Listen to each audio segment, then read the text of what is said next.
ကံကောင်းခြင်းလို့ရှိရင်စိတ်ထားကိုပြင်ကံကောင်းခြင်းအဆောင်ရှာရမှာအဆောင်ဆောင်ရမှာမဟုတ်ဒီနာဘုရားဘာသာနိုင်ငံတနိုင်ငံဖြစ်တဲ့ဗမာတွေကခေါ်တော့ယိုးရီးယားလို့ခေါ်တယ်ထိုင်းနိုင်ငံအဆောင်ကိုအလုံးကိုမမောတယ်ဗမာပြည်တဲ့ဆိုတယ်သူကံကောင်းခြင်းလို့ရှိရင်မလုံးရမှာကိုရှောင်းလုံးရမှာကိုလှုပ်ဆောင်ဟောတာကံကောင်းခြင်းအကြောင်းပဲဖြစ်တယ်နော်စေရနာကောင်းလင်ကံကောင်းသည်လို့ပြောတာဟာကစေရနာတစ်ခုတည်းကိုဥတည်ပြောတာအခုဒီကနေ့ညမြတ်စွာဘုရားဟောတဲ့သုတ်တန်တစ်ခုအရာကံကောင်းအောင်တို့ဘာတွေလုပ်ရမလဲကြည်မြတ်စွာဘုရားကကံကောင်းခြင်းလင်စိတ်ဓာတ်ကိုပြင်တဲ့ကိုယ်စိတ်ဓာတ်ကိုပြင်ရမယ်စိတ်ဓာတ်ပြင်ရမယ်ဘာတွေပြင်ရမလဲ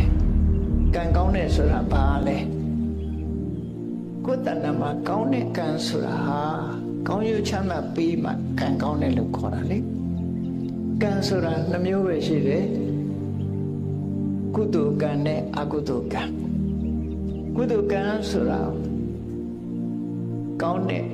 အပြစ်ကင်းပြီးကောင်းကျိုးချမ်းသာတွေကိုပေးတာကိုကုသိုလ်ကံလို့ခေါ်ပြီးတော့အကုသိုလ်ကံကြတော့အပြစ်ရှိပြီးတော့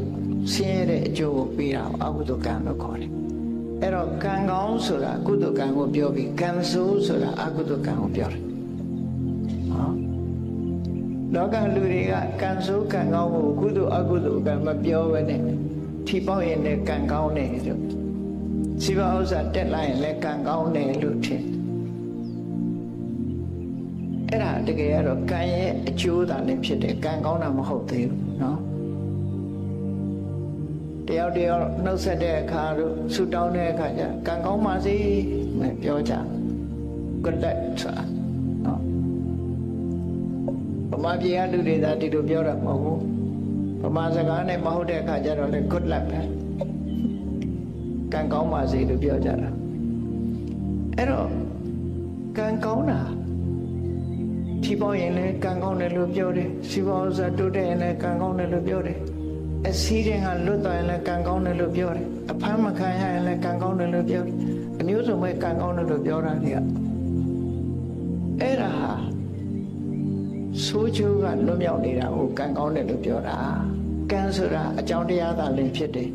အဲ့တော့အကြောင်းတရားကောင်းအောင်လုပ်ဖို့လိုတယ်ဆိုတာမမေ့ဖို့ပေါ့နော်မမေ့ဖို့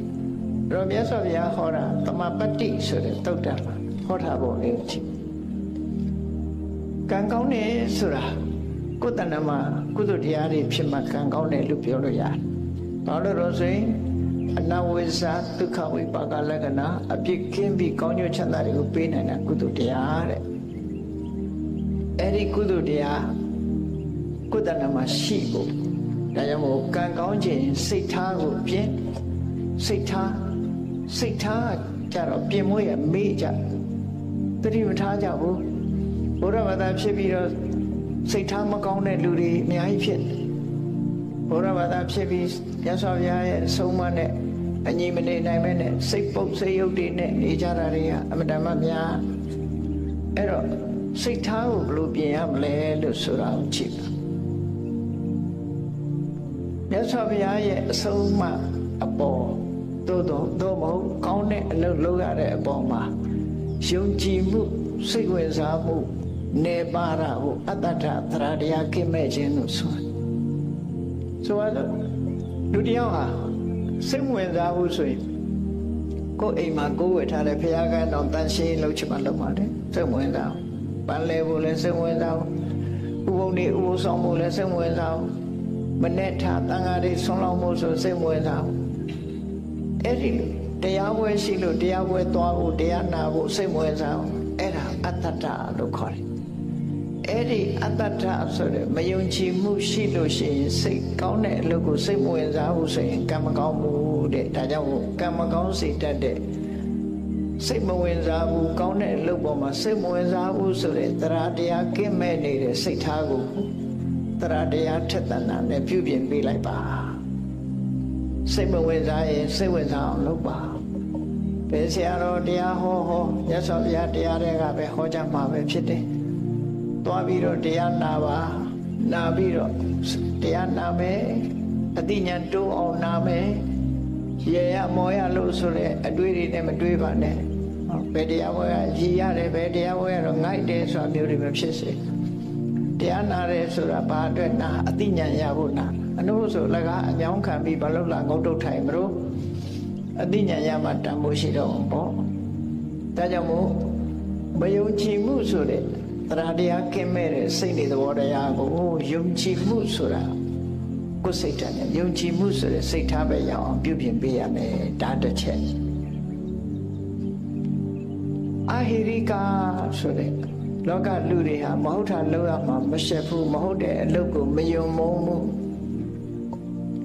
အဲ့ဒီမဟုတ်တဲ့အလုပ်ကိုမယုံတဲ့အာဟိရိကာဆိုတဲ့စိတ်သဘောထားကိုပြင်လိုက်ပါမဟုတ်တာလုပ်ရမှာရှက်တယ်မဟုတ်တာလုပ်ရမှာယွန်းတယ်မကောင်းမှုအကုသိုလ်ဆိုတာလူသိသိမသိသိဒီအလုပ်ဟာဘာလို့လူမလုပ်ဘူးဆိုပြီးတော့ယွန်းမုန်းတယ်ဆိုတဲ့ဟိရိစိတ်ထားမျိုးရောက်အောင်ပြင်မှာအရှက်မဲ့တဲ့စိတ်ထားမျိုးမထားပါနဲ့အရှက်ရှိတဲ့စိတ်ထားမျိုးထားပါ